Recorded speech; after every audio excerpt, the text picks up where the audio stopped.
Why are we called Negroes? Why are we deaf, dumb, and blind? Why is everybody making progress, yet we seem to be lagging so far behind? Why are we mistreated? Why are we in this condition, stripped of our name, our language, our culture, our God, and our religion? Here in America, all of our religious training has been gotten by the preacher. He has told us of a heaven way up in the sky that we can't enjoy now, but rather after we die. But all of the years that we're living, for us there's nothing but hell, pain, torture, and misgiving. Yet the Bible speaks of a heaven filled with material luxury, which the white man and the preacher has right here, so we see. So, my friend, take it for what it's worth. Your heaven and your hell is right here on this earth. So let's check back into history, which rewards all research and tells us plainly that before the white man gained entry to the East, he was living in the caves of Europe, a ravenous beast, eating juniper roots and eating flesh raw, till God sent Moses to civilize him and teach him the law. Then, following Marco Polo, an explorer, he gained entry into Asia and Africa. From China, he took silk and gunpowder. From India, he took jute, manganese, and rubber. He raped Africa of her diamonds and her gold. From the Mideast, he took barrels of oil untold, raping, robbing, and murdering everything in his path. The whole black world has tasted of the white man's wrath. So, my friend, it's not hard to tell. A white man's heaven is a black man's hell.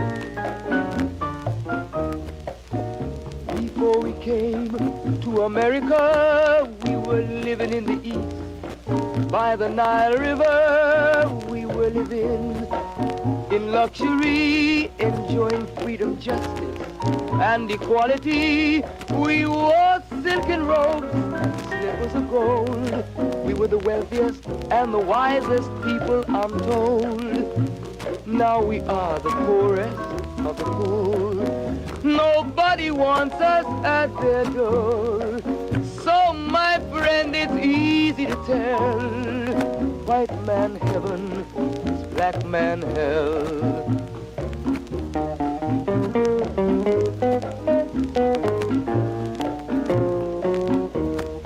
When the white man came to America, he told the Indian, I am your white brother. He said, red man, I'll treat you the best. Yet and still he pushed the Indian further west with his white woman and fire water. Tricks and lies, he stole America. The original owner of this nation is cooped up on a reservation. So, my friend, it's easy to tell. White man heaven, black man hell.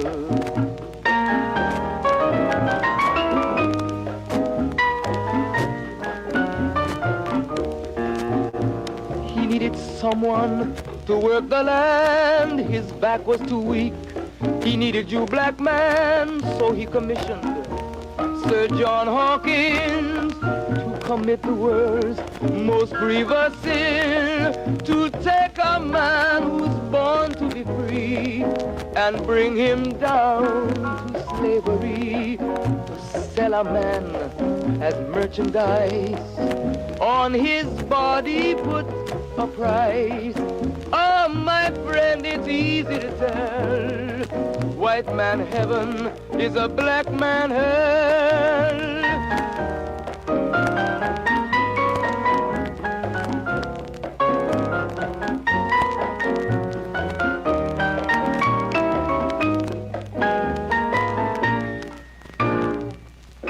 Yes, indeed. Yes, indeed. Welcome, welcome, welcome to another episode of the LANCESCURV show. In actuality, the Brother Zamal Tamaray show. When you know you see his name, you're going to be taught tonight. And I have to commend you, brother, for who you are and how you have become so accomplished from within. The world has not defined you. You were born with great gifts, seeds of greatness on the inside, and you were equipped with the wherewithal, the motivation and the discipline to grow those seeds independent, so the world in this man-made world, in this Caucasian world, can't claim you. You're a manifestation and a light to guide us in a way where we have to shake off seeking validation from the system, that we can do it on our own if we apply ourselves. When you really look at college per se, they just set up a time and say, you're going to do this by this time, and we're going to teach you this by this time. You're the one who's doing the work. What if you took away that and did it yourself? When you go to the gym and lift weights and push, you're the one pushing. The gym can't take the credit for it. So that's why I say we need to spotlight more brothers like you. And I have to also say, unfortunately, there are many who are far and few between like you. We need to change the course and look within and know that we're born great. We just have to work on ourselves and meditate and connect to that higher force. Brother, how are you doing this morning? We had a really good pep talk a little while ago, and I know everybody's going to enjoy what you have to say. Talk to me, brother. Doing pretty well. I appreciate those words, Brother Lance. You mentioned that this is my show. Actually, it's not my show. And when you really think about it, it's not your show, but it's really our show. Exactly. You got me. It belongs to the melanated diaspora. That's right. When you really think about it, because this is a gift and you give selflessly of yourself. And that's what it's all about. So I like to issue greetings out to everyone. It's been a little while. I wanted to give everyone a chance to marinate on the 5-part series that I completed when She Ruled the World. And it's a long series, and I broke it up. Mm-hmm. I wasn't really happy about the length of some of them. I wanted them to be a little bit less lengthy. Mm-hmm. And I'd like to do less lengthy transmissions because, you want other people that are not familiar with me to listen. Digestible. Also, let me just say, if there's a problem, the way you were holding the phone before kind of brought you out. We hear you, but I want to have it full force. Just do what you did before that kept it really super, Oh, okay. How is it now? Much better, much better. We heard you. We heard everything. It didn't go out. It just got into that. It sounded like it didn't have any bass. Like, I guess when you put your hand over it, whatever we spoke about before, just early on, So yeah, I have a habit of putting my hand over the mic, so I just moved it away. Much better. Much better. Yeah, like I was saying, I just want everybody to marinate on the words and the information that I put in that 5-part series, and to critically appraise it, critique it, debunk it, pick it apart, do whatever you want with it. But I don't think you'll be able to do that anyway if you try it, because all the facts are in there. They're not my facts. Those are the facts that will stand the test of time, and those are the facts that I researched. Not that I'm infallible, but that's some other people can do their own research and teach me some things, like I said. But I know people saw the artwork with this particular topic with this president's image on the transmission. This is not really about him so much as it's about the type of government that we have. And when I do topics, I have, as I mentioned, the lands. My research has taken me down many, many different paths in so many different directions. And I've been down many different, if you want to say, different informational avenues and knowledge-based boulevards, my travels have taken me, my intellectual travels have taken me to many unconventional addresses and intersections, like the corner of the intersection of Conspiracy Lane and Main Street Avenue, if you want to say that. But it's been a very enriching experience, and I continue to grow. And like I mentioned before, I'm a lifelong learner, lifelong researcher, and I learn from other people as well. So this station is a great learning platform. Like I mentioned to Pat, this is probably one of the most important stations we have. This, along with other, I can't think of really many other ones. I feel like I do like Dr. Monkey's show. She has a great show. Oh yeah, and her show is excellent. Just very correct yourself with the hand again. I'm just probably gonna remind you when it goes out. It's I'm hearing you, but it kind of goes out. You know, every now and then. Thank you. Yeah. Please, thanks. Yeah, always let me know when that happens. Thanks for letting me know, so that way I can make adjustments on my end. So how is it now? Much better. Much better. Go ahead. Hello? Yes, it's much better. Okay, Yeah. Great. Mm-hmm. All right. Okay, good. Okay, so greetings once again to everyone. If you're Muslim, I'll say assalamu alaikum. Walaikum salam, brother. Mm-hmm. If you're Israelite, shalom alaikum. If you're Christian, say kumbaya. You my brothers too. Did you say kumbaya with a C-O-O-N or kumbaya? Kumbaya. Oh, okay. Kumbaya. Just checking. Not kumbaya. Kumbaya. I'm sure we got some coons listening in, but you know they got to listen too, right? Exactly. You got to school them. Right. Mm-hmm. Anyway, with regard to government, first of all, the word government. When you think about the word government, it is a mind trick, and it is reflective of the knowledge of witchcraft by those in the know. Now, everyone that there's people that use certain words or they adopt certain terms that are not necessarily in the know about the power of words. So just because someone uses certain terms, it doesn't really mean or doesn't indicate guilt or complicity, or it doesn't indicate that they really know anything. But at the same time, it could indicate that they do. Some of those people could be, highborn, they could be lowborn, they could be just like everyone else. But people use terminology all the time, and they often don't even know what they're talking about. So I give those people a pass. But the ones that are in the know, they know who they are, and oftentimes you can spot them. But with regard to word games, you think about the word government.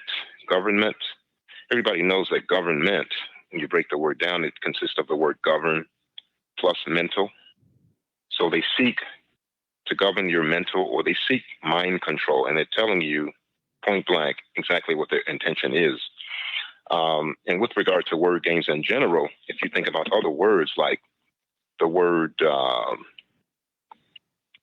kid, I never use the word kid to describe children, although I have to catch myself sometimes because, it can be so ingrained. And when you're in this culture, you acquire the language and the verbiage of the culture that you live in. Yes. But when you use the word kid, you really want to say children, because kid refers to a baby goat. And if you know anything about the history of these folks, you'll know that it describes a time when they were sacrificing baby goats in the fire to Moloch or Molech. And they still even do sacrifices today. And so actually that indicates really a malevolent intention, and it indicates that they have a death wish for your children. And you refer to your kids as kids. Again, baby goats. Another trick word, mortgage, M-O-R-T-G-A-G-E. Oh, yeah. Now, most people think when they get a mortgage, that signifies that they've made it, they're successful, they're planting down their roots, they're going to build a house and a wonderful family, and they will live happily ever after. But the word mortgage actually refers to M-O-R-T, the root word mort refers to death, and the gage, G-A-G-E, refers to a pledge. So the word mortgage means death pledge. So why would you would ask yourself, why would someone use a word like that to signify something as wonderful as home ownership? But again, it shows you the intentions of the people that run this world. They have malevolent intentions for you. Take another word, debtor, D-E-T-O-R. That actually comes from the word dead or, a dead or, D-E-A-D, and then or, O-R-E, like something metallic.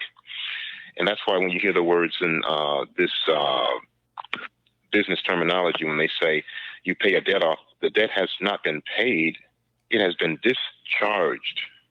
So you can discharge a debt. You can't pay it, but you can discharge it in this particular legal dispensation or this particular legal reality. And then, of course, when you get your card, let's say you have a debit card, you can charge your card, right? That's why they use those terms, because they're referring to a dead or. Even the word Negro. Negro, if you reverse the word, you get the word organ. Organ. So, you know, those words have a certain type of resonance, and these people are actually using witchcraft. I'll show you that in a minute. I even talked about that. I believe it was in the talk I did a couple of weeks ago, Nazi Germany and the Polarity War. It wasn't about that topic specifically, but it was about a wide range of other topics. So the word Negro, organ. And of course, you know, they are trafficking in melanated organs big time. And then, of course, you have the word, the C word for this so-called virus that I don't want to give life to by invoking the word.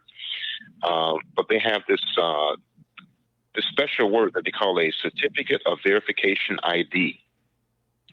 Certificate of verification ID, which is basically an acronym for what they plan to do to people, which is, it just shows that they have the intentions or the desire to inject people with chips, which has nothing to do with this virus, okay? Then there's another word you can think about. The word is remdesivir, which is the name of the vaccine that they supposedly came up with to remedy this virus. And if you look at that word screams witchcraft everywhere. So if you take the word remdesivir, R-E-M, I believe it's D-E-S-E-V-E-R, remdesivir. Why would they name a vaccine by such a name? Why would they utilize a name like that? So the word rem, when you break it down phonetically, or if you break it down with a dictionary, the word rem, R-E-M, refers to radiation. So dosage of radiation. What does radiation have to do with this virus? They're telling you that the radiation is related to this virus. If you do any research on that, you'll find that out. I knew that from the beginning, and other researchers knew it too. And if you also take that word R-E-M, the first prefix, and you reverse it to M-E-R, then you have the MERS disease that they had, the MERS virus that they had. And of course, M-E-R is a prefix that also has the same root that you find in the word mortality, which refers to death, murder, mortician, and mortgage, the word moribund, M-O-R-I-B-U-N-D. All of these refer to death. Moribund can refer to a state of stagnancy, but it's all related. All these words are related to death. And if you take the word severe, severe means something harsh. So when you break down these words, what you want to do is, there's different ways that they break these words down. They use legalese for one. Legalese, of course, is the language that the lawyers use to hide the true meaning of things. And then they also use another trick, which is called double think or double speak. Double speak. That's where they use a word that has an opposite meaning of what it really means. Okay.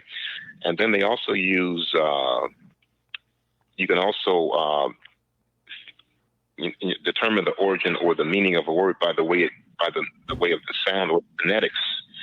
So if it has a certain sound, you know, like the word that I mentioned earlier, dead or. dead or. The phonetics for debtor is dead or, dead or. Okay. And then the remdesivir, you can break that down in different ways by taking the first prefix REM and looking up the etymology, which means radiation, or you can reverse it because they also utilize letter reversal or letter reversal. So if you reverse the letters, you'll get a different meaning, MER or MERS. And then they also use acronyms like the Certificate of Verification ID, which is something that they had out before this so-called virus was even a reality. So they utilize etymology. So if you want to figure out how a word, what the meaning of a word is, you can use one or a combination of the following: etymology. You can use acronyms, which is when they have a word that's spelled that the initials represent a word. Like Certificate of Verification ID, you would spell it COVID. Everybody knows what that means. Or they use anagrams. Anagrams is found in the word Santa Claus. Like the word Santa Claus means Satan's claws. Okay? Because an anagram is a word that when you rearrange the letters, it spells a different word. So if you rearrange those letters, Santa Claus, you'll get Satan's claws. So it utilizes anagrams, and it also utilizes phonetics. And then you have the word Saint Nick. Saint Nick. Saint Nick is short for SAINT, Saint, and Nick. And if you use the anagram principle, you'll have the word Satan. So we know that these people utilize witchcraft in their words. We know that the word grammar, it actually today it means, or it refers to a book, an instruction book of grammar. But in Germany, which is where it originated, the word grammar used to be referred to as a instruction book of spells. And all you have to do is look it up, and you'll find that right in your dictionary, right in your encyclopedia. It is a book or an instructional book of magical spells or satanic spells. Okay? And this indicates just how they use trickery and magic in their word games. Another word, Department of Justice, DOJ, that's an acronym. It stands for Department of Justice, but what it really stands for, it has an opposite meaning. It means Department of Injustice, because when have they ever done anything just for the American people, or even for you, not to mention you, or DOD, Department of Defense. It's really the Department of Offense, because we've never had to defend anything on this domestic soil. We've always interfered in the internal affairs of other nation states. So that just gives you a breakdown of how these words work. And I started with the word government, and that's what we're talking about. Government. What type of government do we really have? What type of government do we really have? There are many different types of governments, or many different ways to describe governments. And I'll go over some of those ways right now. Many people have heard of the word plutocracy. Many people have also heard the word autocracy. Some people have heard the word despotism. And then, of course, everyone's heard of dictatorship. And then you have the word tyranny. Of course, you have other words like totalitarianism. You have words like oligarchy. That's a type of a government, an oligarchy. Spelled OLIGARCHY. And then you've heard of the word theocracy. And then you have democracy. Then you also have the word republic. Everyone's heard of aristocracy. And then you have the word monarchy. Of course, you have the more recent term, corporatocracy. And then you have the term genocracy, which I talked about in my 5-part series on the matriarchy and how women were on the planet first and how they reproduced on their own when she-ros ruled the world. Genocracy, rule of women. Communism. Everybody knows what communism is. A lot of people bandy those words about, but they don't know what they mean. Capitalism. And of course, capitalism can be referred to as an economic system and not a political system, but it really depends on how you look at it. So you have those types of systems. You also have other systems like fascism, F-A-S-C-I-S-M. And then, of course, you have what they call martial law or military law, because martial, as in martial arts, martial means military arts, military fighting styles, martial law, military law. And then, of course, you have socialism. So those are some of the different names of different types of governments, and we'll see what the differences and what the similarities of those governments are. Sound-wise, how are we sounding? It couldn't be any better. Keep doing what you're doing, brother. Good. Mm-hmm. Okay. Now, people have heard the word plutocracy. Plutocracy, I mentioned that a little while ago. Plutocracy basically means government of the wealthy. Government of the wealthy. It comes from the Greek word Plutos. It's spelled P-L-O-U-T-O-S. P-L-O-U-T-O-S. And it comes from the Greek god of the underworld. And in that story, the Greek god of the underworld was the one that he was in the location of where the world's mineral wealth was stored. So hence you get the word plutocrat, which describes a person that is very wealthy. A plutocrat comes from the Greek word Plutos, or the Greek story of Plutos, and that's where you get the word plutocracy, government of the wealthy. And then, of course, you have autocracy. Autocracy, spelled A-U-T-O, just like automobile, A-U-T-O. And then the last portion, cracy, C-R-A-C-Y, autocracy. Autocracy is basically the rule or the authority of an autocrat. And an autocrat would be basically another way of saying a dictator. So it's it's actually the rule of one person or the rule of a group, an autocrat or an autocracy. And then I mentioned the word oligarchy. Oligarchy is O-L-I-G-A-R-C-H-Y, oligarchy. Basically, the word oligarchy means government of the few, because the word oli, or the prefix oli, refers to one or a few, government of the few.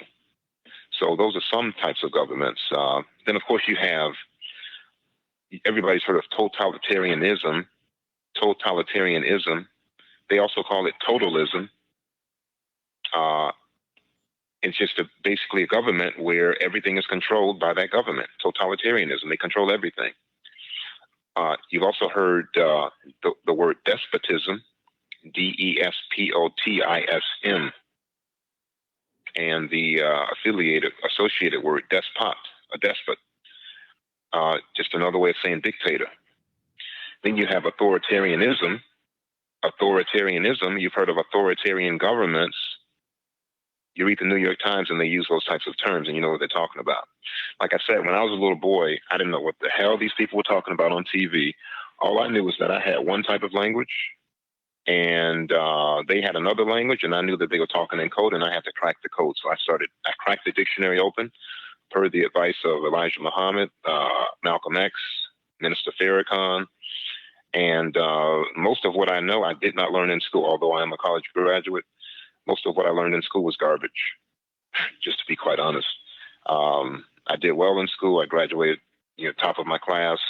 But most of what I know, I'm a self-educated individual. Most of what they taught me was garbage and lies. So back to authoritarianism. Authoritarianism, then you have the word absolutism. Absolutism. A-B-S-O-L-U-T-I-S-M. These are all synonyms that mean the same thing. If you have an absolute government or an absolute ruler, he's the absolute power or the sole power of that government, or she. Then, of course, I mentioned autocracy and autocrats, another word for dictator. And then tyranny or tyrannical rule, same thing. Communism, same thing as a totalitarian government or a despotism or an authoritarian government, absolutism or an autocratic government. And then, of course, you have a theocracy. Of course, the word theocracy has the prefix theo. Theo means, is the Greek word for God. So basically ruled by God, basically a dictatorship of a religious dictatorship. Like in Saudi Arabia, you have a religious dictatorship where if you steal something, they cut your hand off. Yeah, that's a dictatorship where if you don't wear the proper garb, then you could be raped or something like that. Just ridiculous. Then, of course, you have the word democracy. People are really confused about a democracy. What is a democracy? You know, when you go to those indoctrination centers I call miseducational centers, schools, which is the euphemistic term they use, when they say, or they have you put your hand on your heart and you pledge allegiance to the flag, and you say, I pledge of allegiance to the flag of the United States of America and to the republic. I pledge allegiance to the flag of the United States of America and to the republic. So the republic is secondary or subordinated to the United States of America. The United States of America has never even been identified. What is the United States of America? That's telling you right there that there's two separate entities. They never disclose that to you in school. Speaking of democracy, let's look at some quotes to see why democracy is not the desired form of government. We're going to see why democracy is not the desired form of government.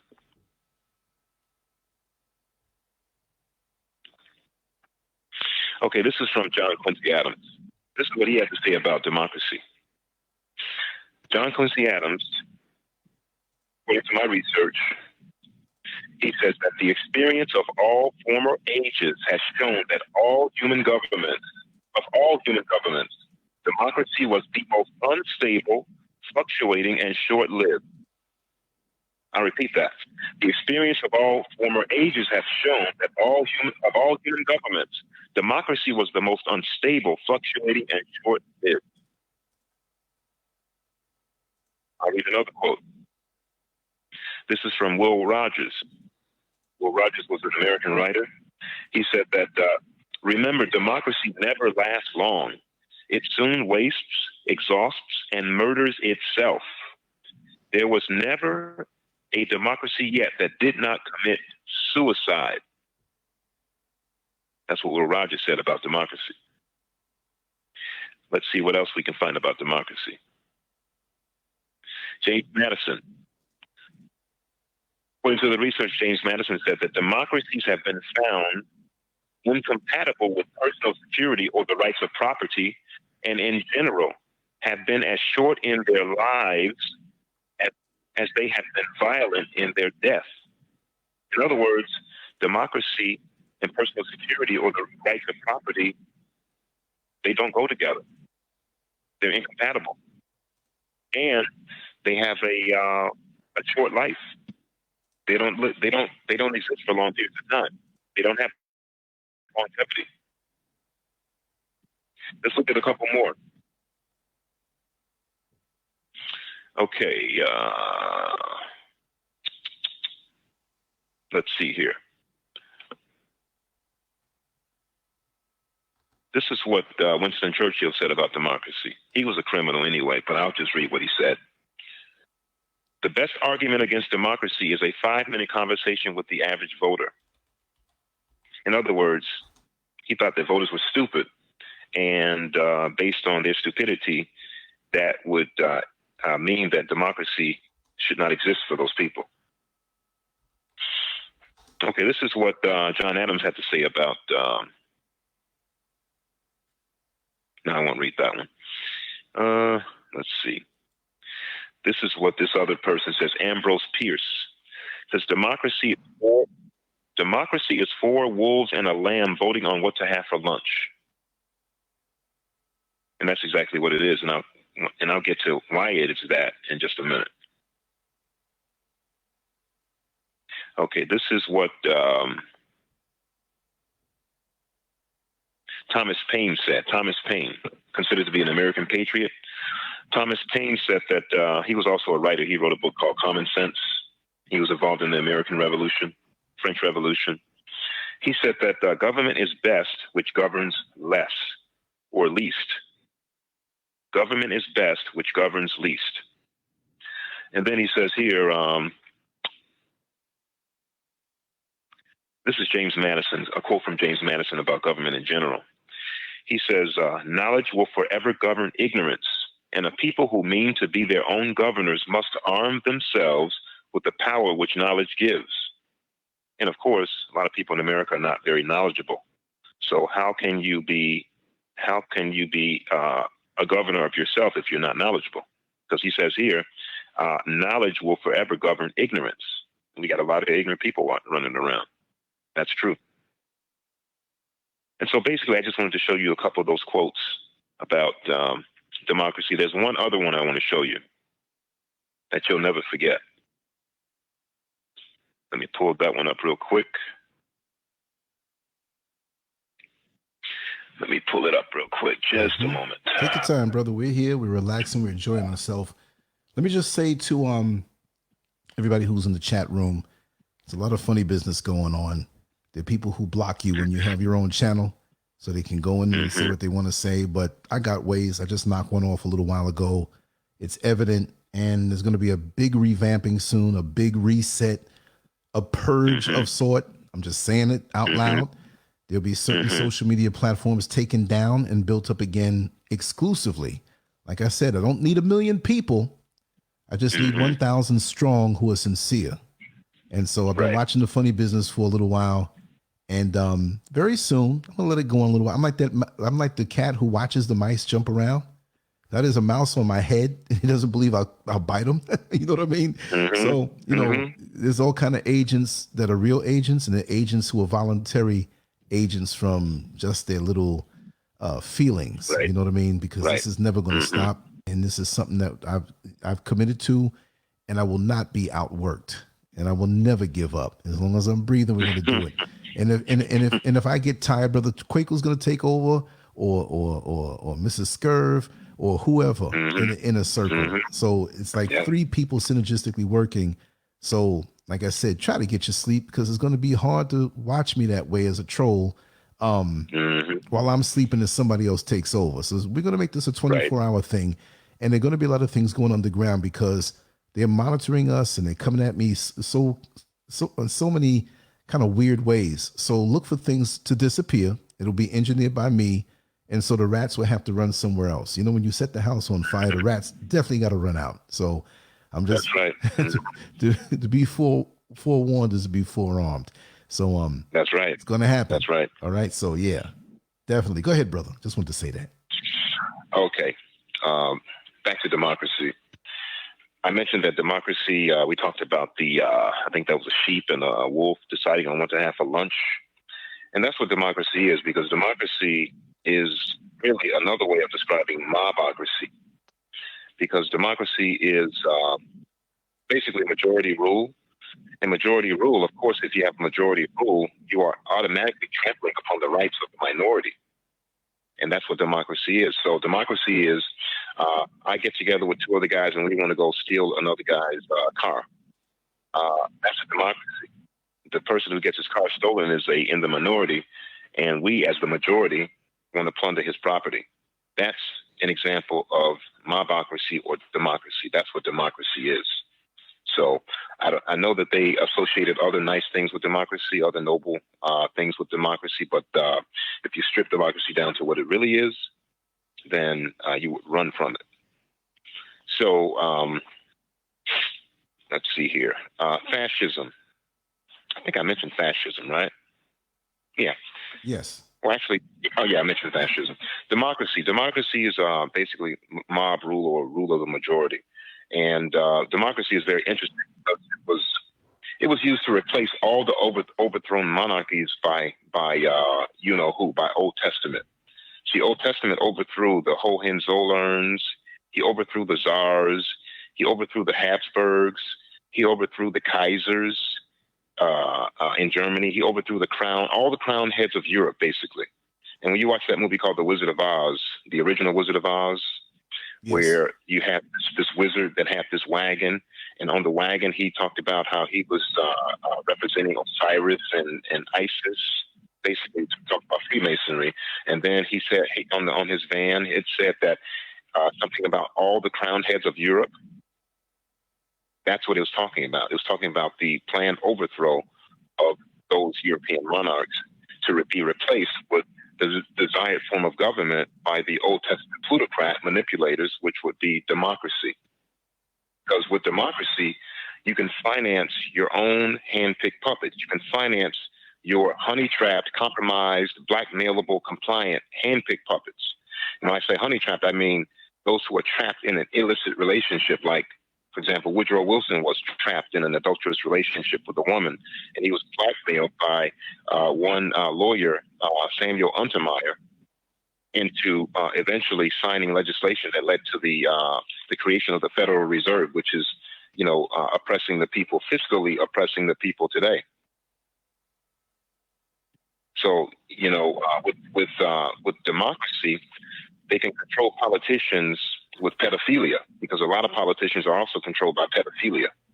Because if they compare, they have these people, they lure them to certain spots. They introduce children, and they have sex with these children. They phototape or they videotape these politicians having sex with the children, and now they have something over on the politicians, where the politicians have to do their bidding. That's democracy. So the word democracy comes from the root word demos, E-M-O-S. And demos basically means common people. People of an ancient Greek state. That's what the word demos means, because it's the same root word that you find in, say, epidemiology. Epidemiology is the study of the people's health or the public's health, because the word demos basically means people or common people. So, and then of course you have the word republic. Republic is the opposite of a democracy. A republic is the rule of law. In a republic, the rights of the majority are protected. So in the case of me and my two guys that want to go and rob this guy and take his car, well, in a republic, we can't do that, because the rights of that minority, that single individual, will be protected. And so remember that Pledge of Allegiance, where it goes, I pledge of allegiance to the flag of the United States of America and to the republic. Two separate entities. The republic is somehow subordinated to the United States. So obviously the republic, or the Republican form of government, is secondary to this entity that is not described as the United States. So it's opposite. Basically, a republic is opposite of big government. You hear these politicians using these terms like big government, bloated government, we have to trim the fat off government, things like that. That's what they're talking about, because we're supposed to have a Republican form of government. And when I say Republican, I'm not referring to the Republican Party. Republican Party and the word republic, or Republican in the sense that I'm using it, has nothing to do with Republicans. Republic simply means limited government, where the rights of the majority are protected. And then you have the other word, fascism. How are we doing sound-wise, Lance? Sound is perfect, brother. Good. It's perfect. If for some reason you ask me about the sound and I don't answer, it's because I just drank 3 big mugs of some hot cinnamon tea, and it's so delicious I can't stop. Shameless plug. It's not even like something that sponsors me or anything, but man, it's Harney and Sons. That's who makes it. I'll put up a picture in Instagram and then the community tab here on YouTube. Man, you don't need sugar with this thing, man. When it's hot, it's one thing, but when it cools down a little bit and just warm, it is sweet.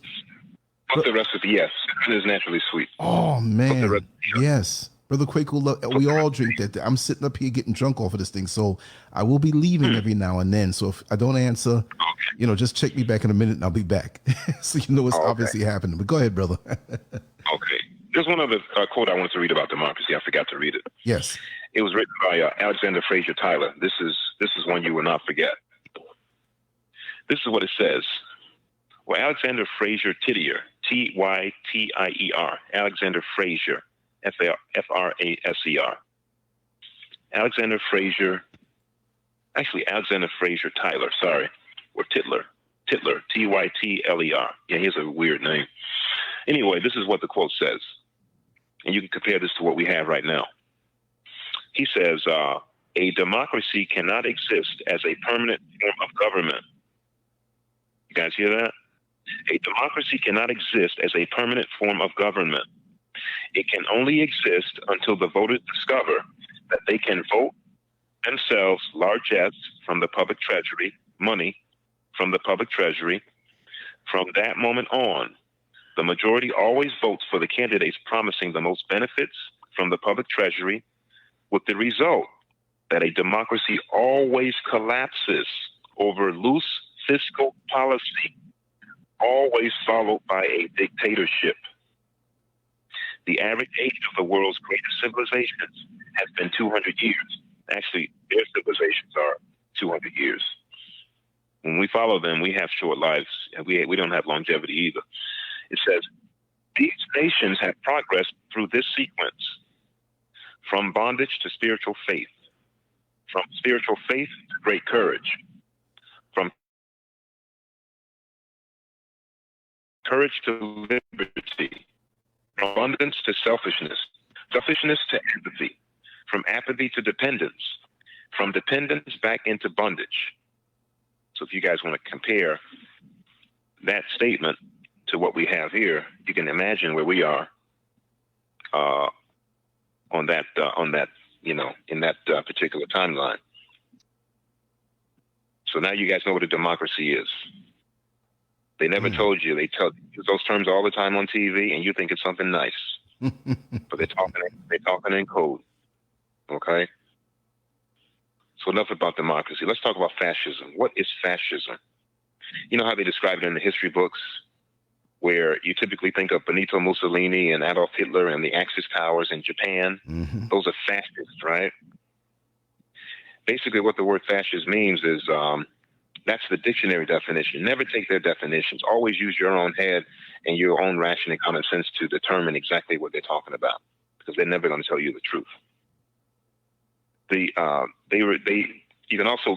can refer to fascism as a business/government partnership, where basically the business ownership and the private property is allowed. So you're allowed to have private property and you're allowed to have businesses, but really it's controlled by the government. That's fascism. That's what it is. If you're familiar with that book called Atlas Shrugged, there was a movie written about that too. Atlas Shrugged by Ayn Rand. Mm-hmm. She has a weird name. A-Y-N is her first name. Yeah. Last R-A-N-D. Ayn Rand. She's the writer of the Atlas Shrugged. Yeah, and she was known as what is the category? Oh God, there was a man. Dystopia. Yeah, there was a man who used to come decades ago, and I used to work in Home Depot. There was an older white man who used to come into the floor and wall department where I worked, and he wasn't even looking for anything, but he just fixated on me, like he knew I knew something. And he was always telling me about Ayn Rand, and he was like getting to be a pest. It was really bad. And he would follow me around, and, I looked into certain things, and, I didn't want to insult the guy, but it was like he was telling me how wrong I was, thinking the way I was, whatever. And I always, I'll give you a little commercial break. I've always got these people who are strong in something that I may not have maybe understood or interested in. And they were like, there's something they kept coming at me with. And I'm like, why me?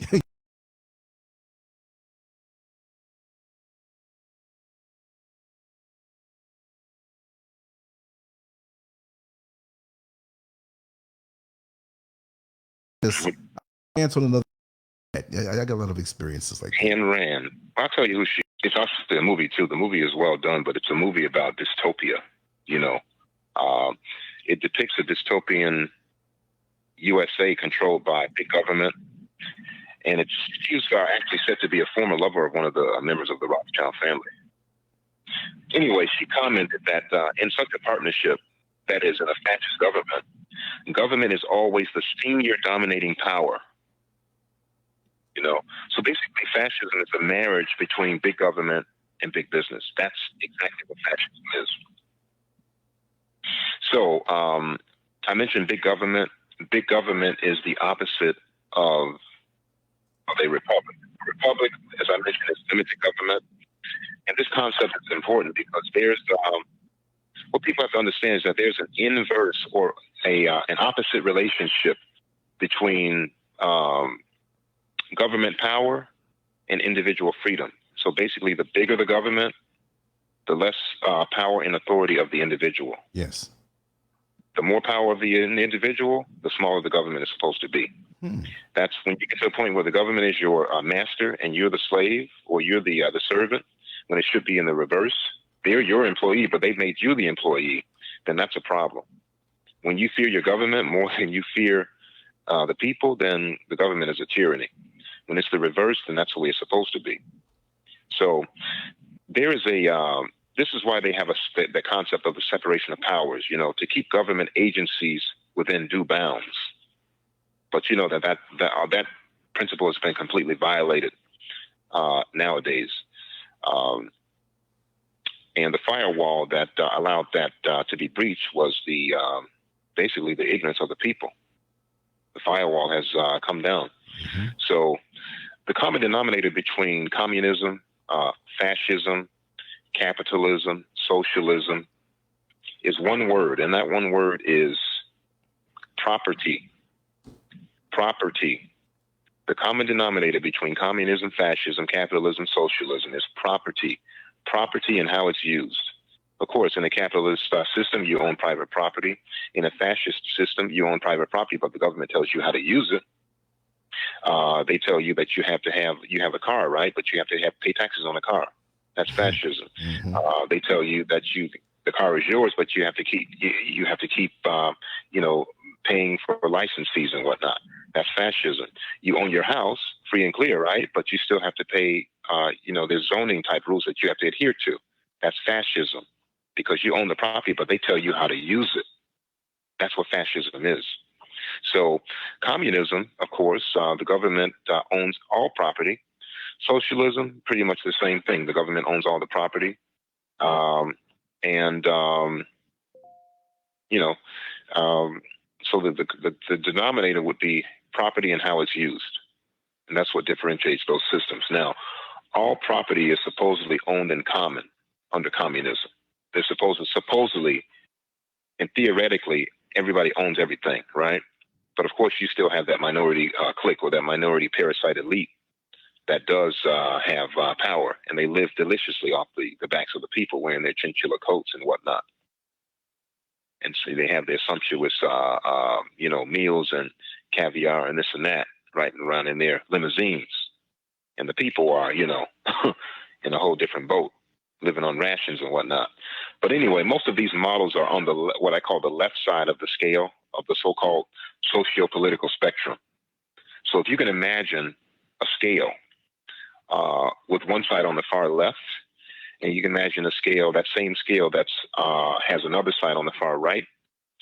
On the far left, you'll have totalitarianism, communism, plutocracy, oligarchy, monarchy, theocracy, autocracy, authoritarianism, corporatocracy, fascism, martial law, military rule, same thing, dictatorship. All that will be on the left, on the far left. And of course, socialism would be next to that. And of course, democracy is a kissing cousin of tyranny. So democracy would be next to that too. That's why they say democracy is on the left. And then you have people using the term far left. That means they're closer to communism, closer to totalitarianism, closer to plutocracy, closer to oligarchy, closer to monarchy, closer to theocracy. And back to monarchy, I didn't talk about that. We have a monarchy too, because in a monarchy, that's when you have people that descend from kings and queens, So it could be said that we have a monarchy in the sense that when you look at the presidential gene pool, they're all related. Somehow, some way, they're related to each other. So how can that be unless they're from a monarchy or from the same hereditary line or bloodline? So on that socio-political spectrum, you have totalitarianism on the left, and those forms of big government on the left, and then on the far right, you have no government. So let's say you have anarchy. So anarchy on the far right, total government on the far left. What's in the middle? In the middle, you would have a republic. In the middle, you would have a republic, which is what we're supposed to have. And then, of course, you have other ways of describing that that political spectrum. You have people using the term centrist, right of center, left of center, left wing, liberal, Democrat, those types of terms, conservative. Well, on the far left side, you'd have the left wing or the liberal or the Democratic side. And then in the middle, you would have what they call a centrist. And then on the far right, you'd have a conservative, or what they will call a Republican. Okay? And so the Republican will be on the far right. Or I would say ultra-conservative on the far right. Then a Democrat, let's say far left, would be, on the far left or left wing.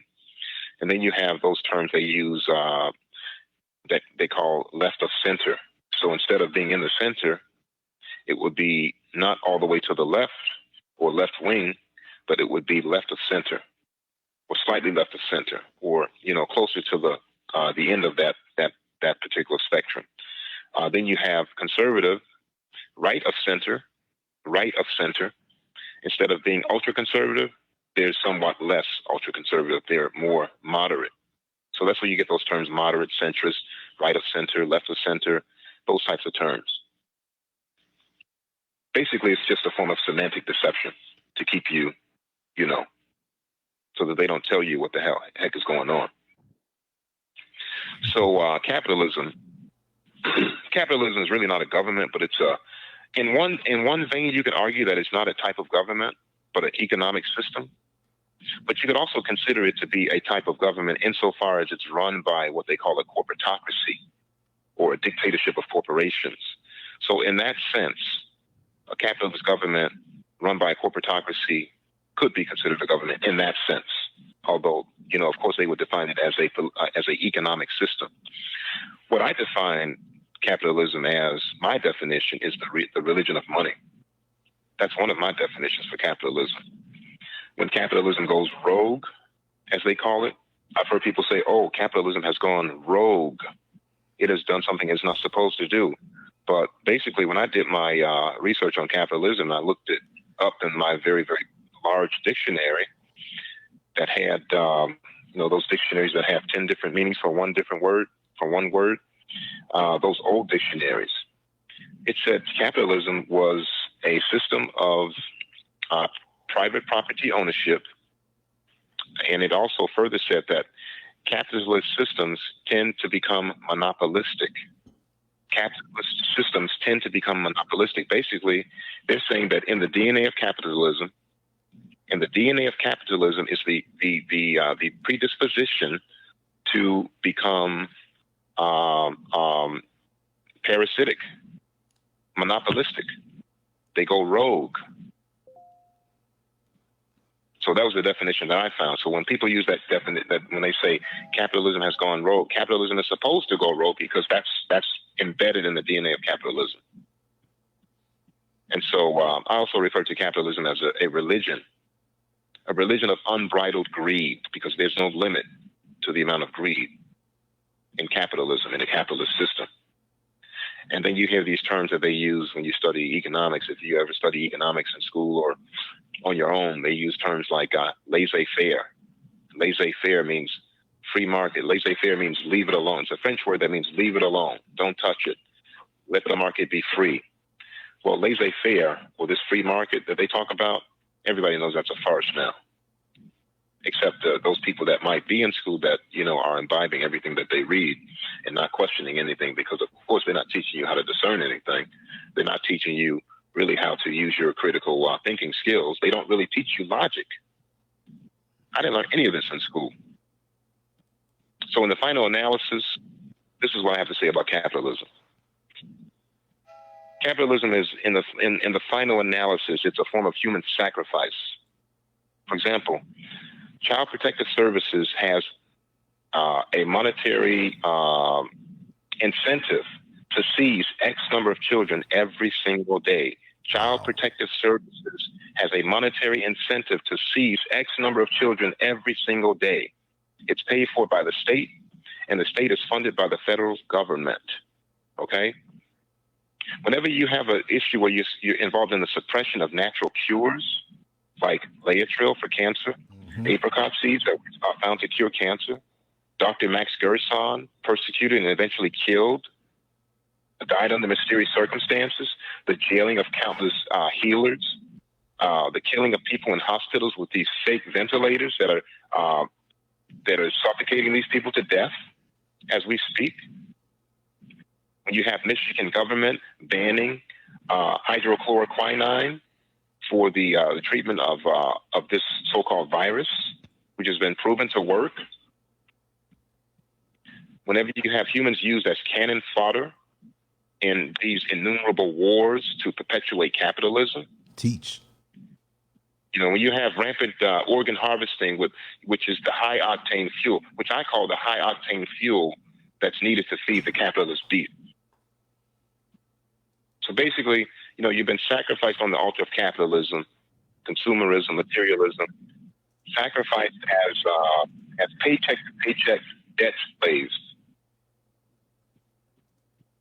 When chattel slavery was converted over to the new system, the European system they called it, when chattel slavery was converted over to commercial servitude with capital as the new master, when capital became the new master, after the system was changed over from chattel slavery to commercial servitude,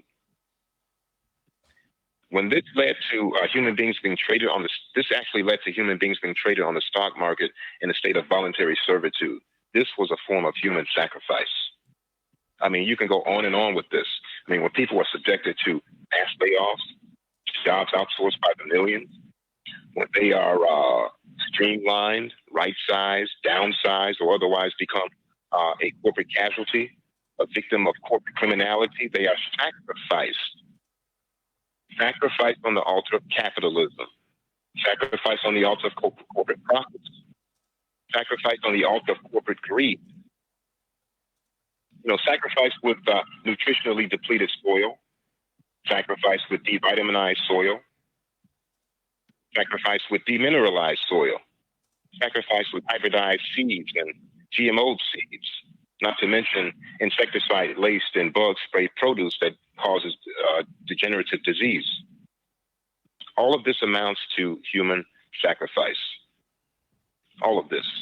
So if capital is central to the definition of capitalism, then everything else, including the more important and weightier human concerns, are always subordinated to that evil focal point.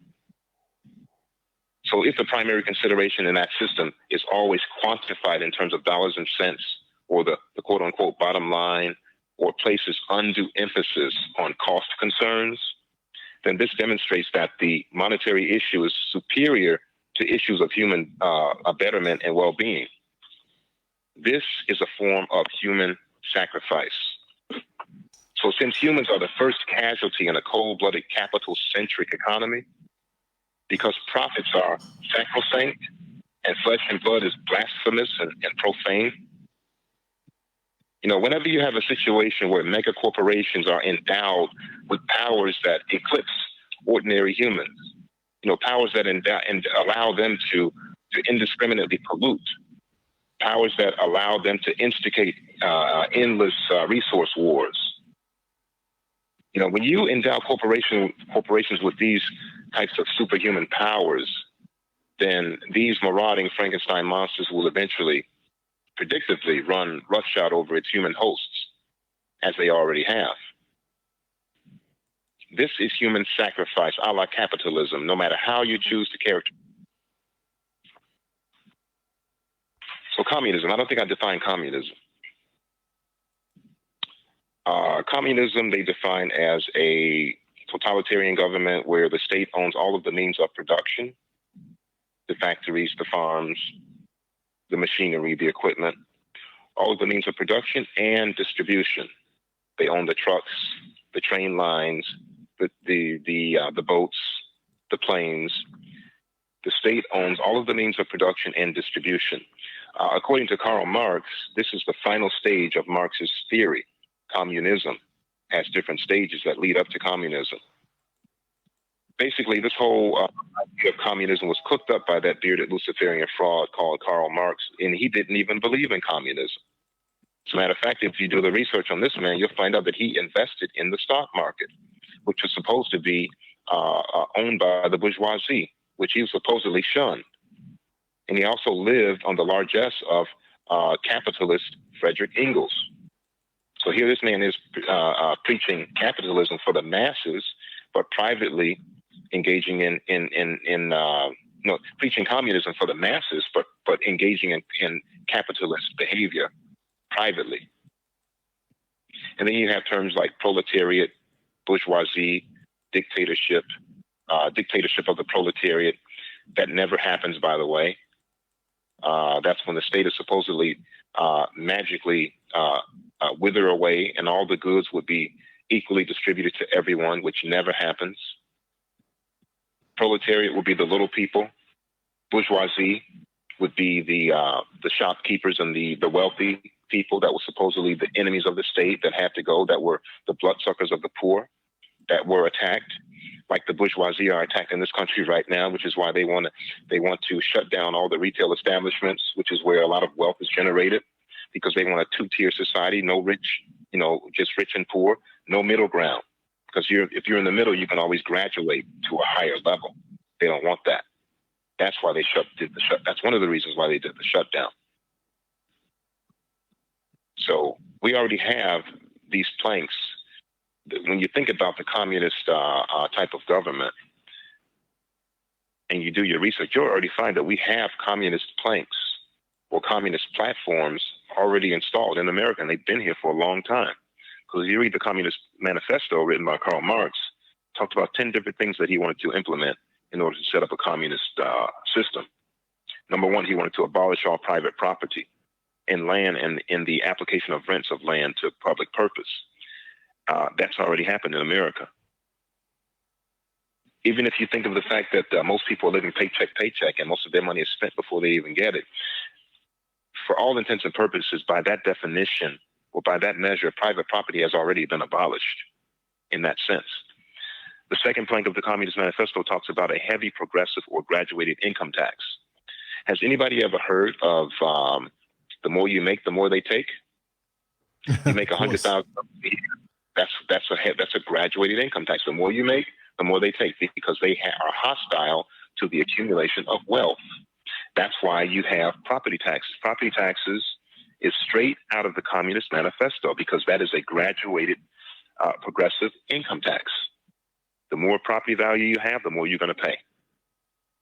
Then they talked about in the Communist Manifesto, one of the planks of the Communist Manifesto talked about abolishing the right for people to inherit property. And people may say, well, people still inherit property and property is still passed down. But I say, to counter that, well, yeah, you still inherit property, but the government does have taxes on property that you can inherit. And I say that legislation is always a precursor to elimination, because if they can legislate how much property you can acquire, eventually they plan to eliminate it. So when you have your property that you inherit, you have to pay the government a piece, and then you can get your piece, but you can't inherit that property free and clear. So the right to abolish all rights of inheritance, they're already working on that.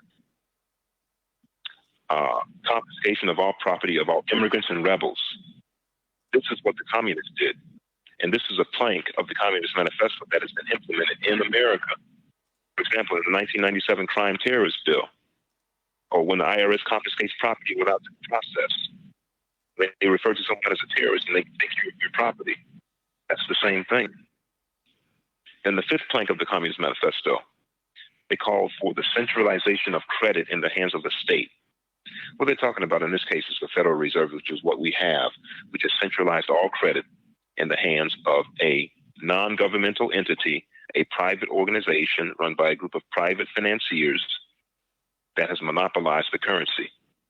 Because if you go and try to use the currency, go and print a piece of paper and put your face on that currency and put $20 on that, and then go in the store and try to spend it and see once you be arrested. That's called counterfeiting by their definition, but they have a legal monopoly to counterfeit all day long with the Federal Reserve. And then you have here The sixth plank of the Communist Manifesto calls for the centralization of the means of communication and transportation in the hands of the state. In other words, they want the state to control communication, and they want the state to control transportation. So you've heard of the FCC before, right? The Federal Communications Commission? Yes. Federal Communications Act in 1934, they control the airwaves. In order to get a shortwave radio, get on that, you have to have a license. Did you know that? A license. You can't to be free anywhere. No. Then you've heard of the Federal Aviation Administration, transportation control in the hands of the state. That's communism. And then you had plank number 7, the extension of factories and instruments of production owned by the state. The extension of factories and instruments of production owned by the state. So basically factories and production owned by the state, we have that now. They have what they call collective farms. You know, they have that in the Soviet Union. We have those here in America. And then you have number 8, equal obligation of all to work. The establishment of industrial armies, especially for agriculture. And one of the industrial armies they have is when they pull the woman out of the household and they put her into the marketplace so that she can work and so that they can tax her. That's an industrial army. Then, of course, you have other armies like, you have labor unions, those industrial armies too. And then you have number 9, where they wanted to combine agriculture with manufacturing industries. You've heard of ConAgra. You've heard of Arthur Daniels Midland. And then they had plank number 10, free education for all children in government schools. Free education for all children in government schools. Free education in the public school system. That's what we have. Same thing. But we already have the 10 planks of the Communist Manifesto already planted and seeded in America. It's been here for a long time. And yet people talk about living in a democracy and being in a capitalist society. They don't know what the hell they're talking about. Because a lot of them are well-meaning. They just don't know because they've been deceived like everybody else. You know, you live in a matrix. You have to either come out or you have to stay in it. So basically, the question would be, socialism. Socialism. I didn't talk about socialism. Socialism is supposedly the stage is right before communism. Because if you study socialism, communism, they talk about what they call the goals and methods of socialism. The goals and methods is to evolve into that communist state. So it starts with socialism, and socialism would be that pre-communist stage. It's a system of government when private property is owned by the state. Same as communism, basically, to me, because if the source of this vomit emanated from the same sewer, namely from the mouth of Karl Marx, then it's malintention. It's a malintention system based on its origin alone. So I lump them both of those together. Then, of course, you got military law, which is nothing but martial law. And, of course, with the president, didn't he used to have the presidential seal when he would speak, and now the presidential seal has been removed? Right. Does that signify that we're under martial law? What does that signify? That's language. That's communication. Mm-hmm. He's communicating to people. One thing is for certain, the name of a government is not always so much as important as the substance of that government, of what that entity actually is or what it stands for. Equally important are the people themselves, specifically the mentality of the people. Because you see, tyrants come and tyrants may go. But the one thing that remains constant is the mentality of the people. And that mentality can either reflect ignorance or consciousness. And we can blame, any president for our problems, or we can blame a flunky brown-skinned melanated person, or a flunky brown-skinned melanated. We can blame Boule members or Boule-esque types. But our biggest hindrance really is ignorance. So I guess I'll say, in conclusion, there are many confusing and diverse ways to describe different types of governments. Sometimes a government is called one thing, but it's really completely different from its description. Example, a dictatorship calling itself a republic, or like this country, or a communist government referring to itself as democratic. or a political party referring to themselves as the People's Party when they don't represent the people. That happens all over the world.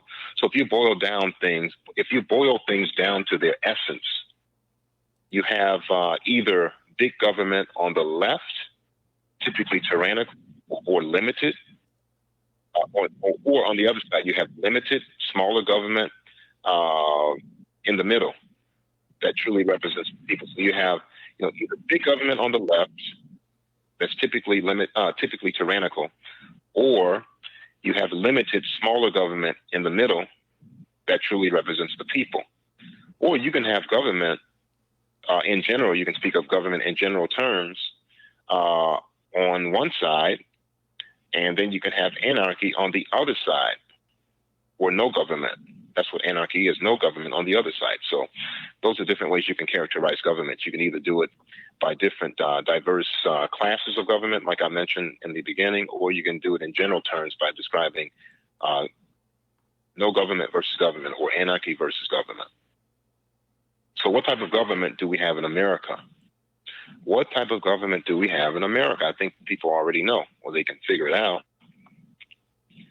What do we have in this country? I say we have a fusion of different types of governments in America. It's part plutocratic, it's part monarchic, it's part oligarchic, it's part socialist, it's part fascist, it's part, it has communist and other elements. It's big government. It's also bloated government. It's a hybridized hodgepodge under maritime law of the seas, by the way.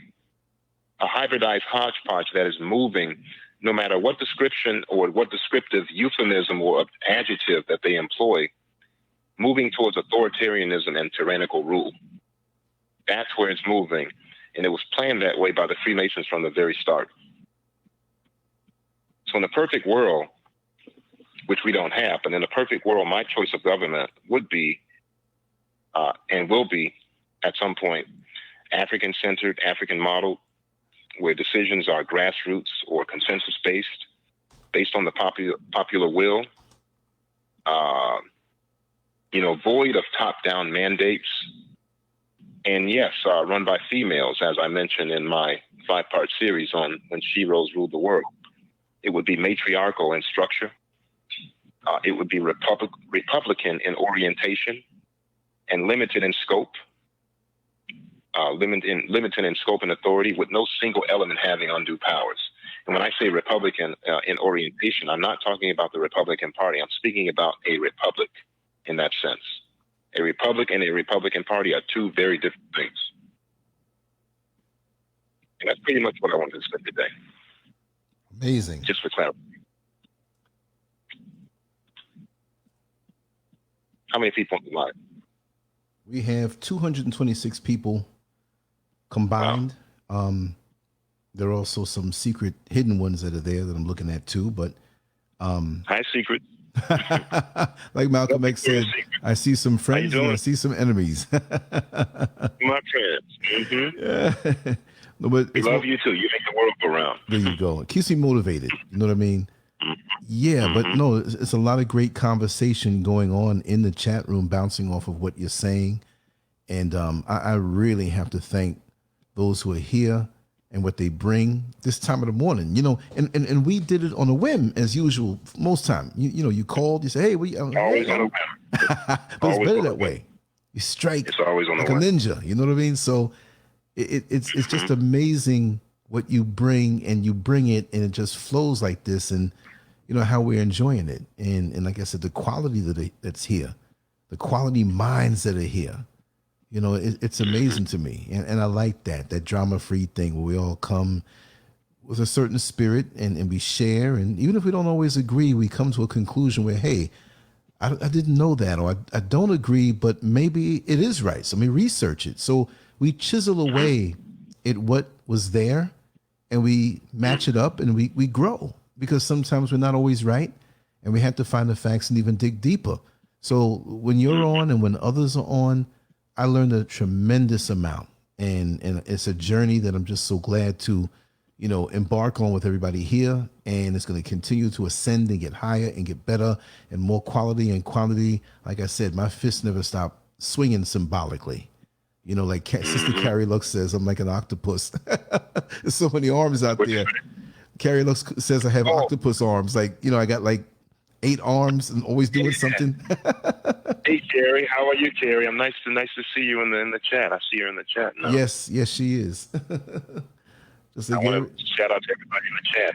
Indigenous Warrior, LG, Carrie Lux. Let's see who else. Sandra, know yourself. Peace and love to you, Sandra. Yes. And everybody else. It's a beautiful thing. Oh, Carrie Lux.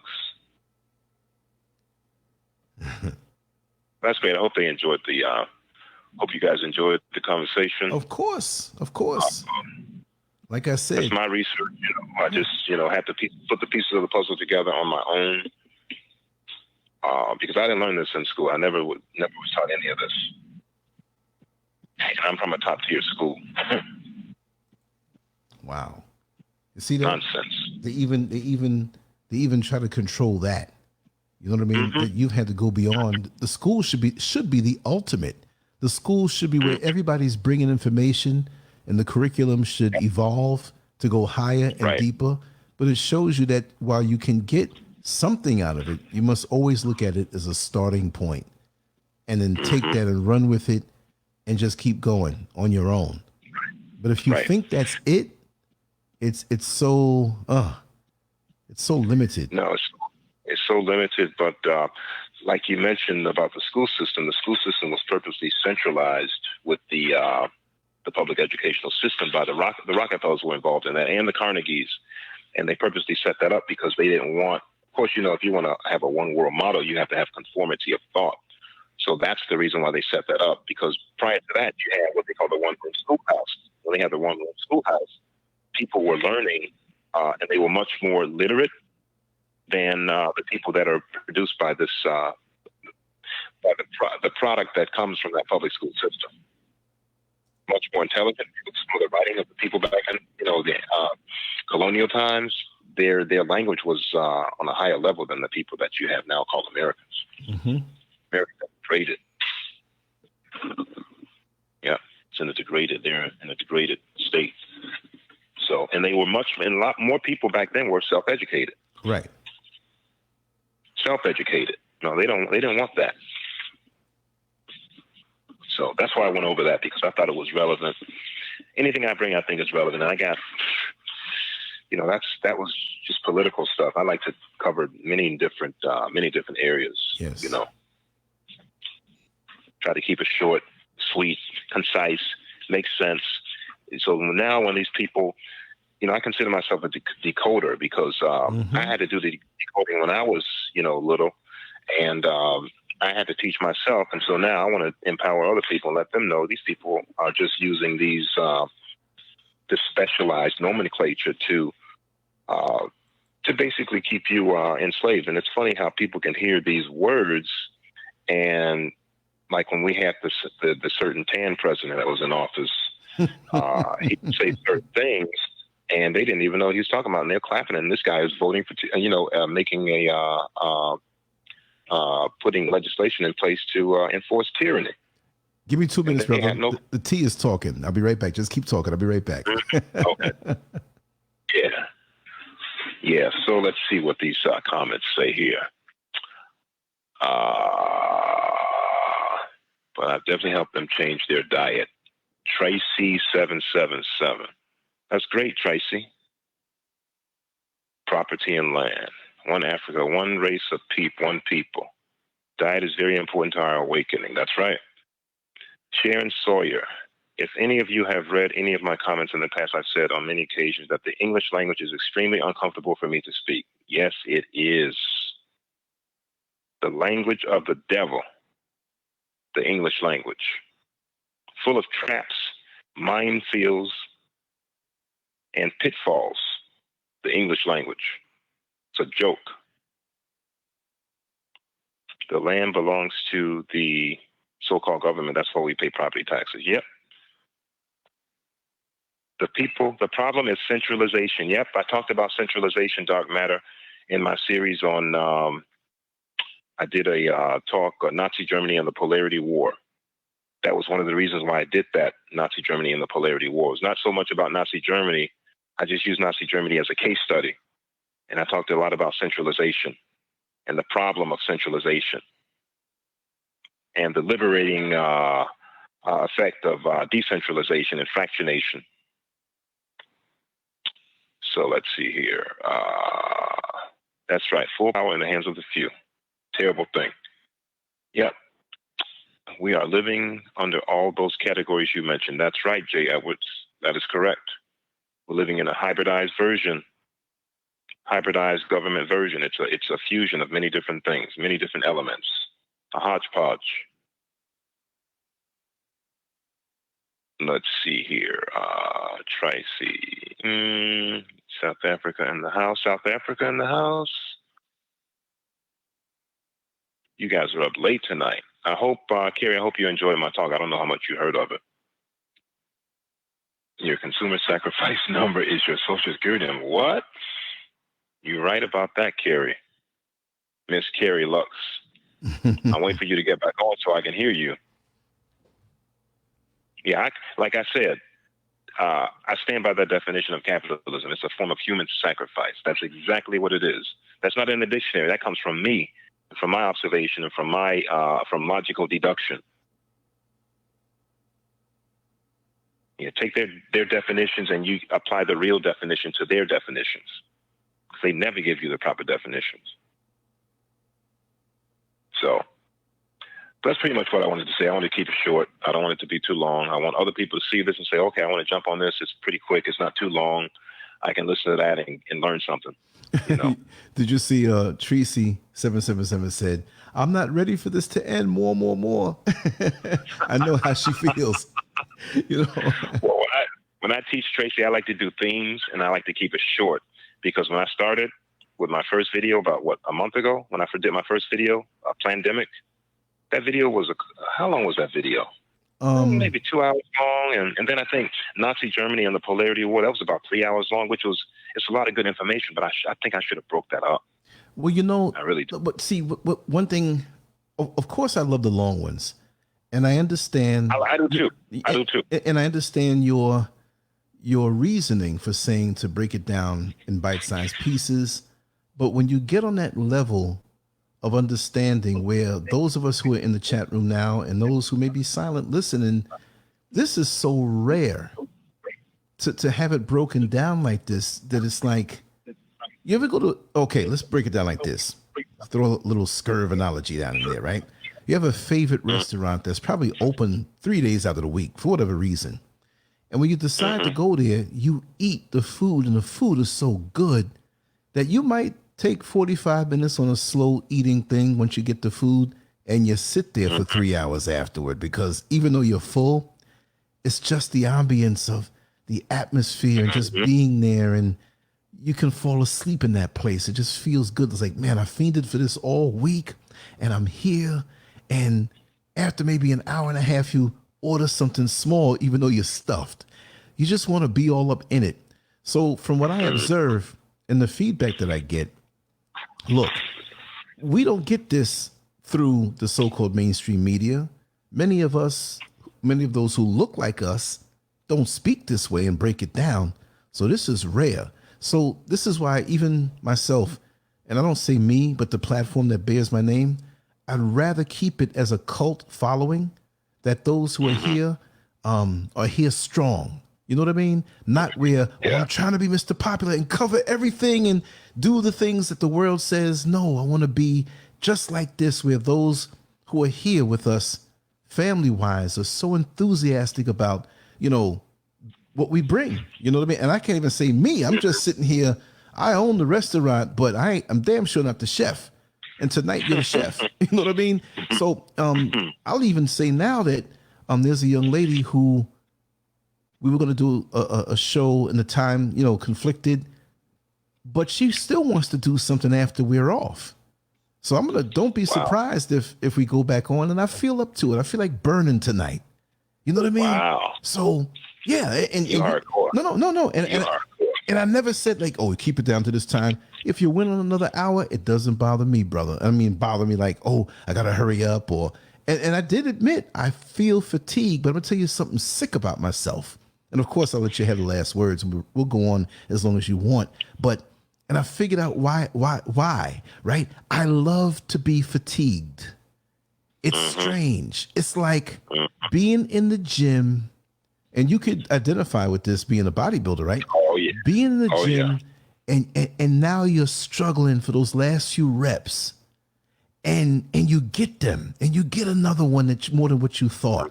But it's in that struggle that you grow, right?